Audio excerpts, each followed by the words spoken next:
বেশ কিছুদিন থেকে ইচ্ছে করছিল গোবিন্দভোগ চাল এবং একটু মুগ ডাল ছড়িয়ে ফেনা ভাত খাওয়ার, কিন্তু হয়ে উঠছিল না। আর সকালবেলা বাড়িতে থাকলে ভাত খাওয়া হয় না, কিন্তু মার এখানে আসলে পুরনো অভ্যাস, জোর করে হলেও মা সকালে ব্রেকফাস্ট কিন্তু ভাতই দেয়। তো শোনা মাত্রই মা আজকে বানিয়ে দিয়েছিল এইভাবে গোবিন্দভোগ চাল এবং মুগ ডাল ছড়িয়ে সাথে একটা ডিম সেদ্ধ দিয়ে ফেনা ভাত।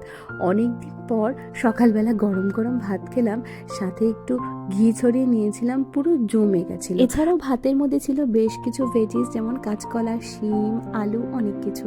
আর শীতকালে এরকম রোদে বসে বসে খাওয়ার কিন্তু মজাটাই আলাদা, কি বলো তোমরা? তোমাদের কার কার ভাল লাগে এরকম খেতে অবশ্যই কমেন্ট করে জানিও।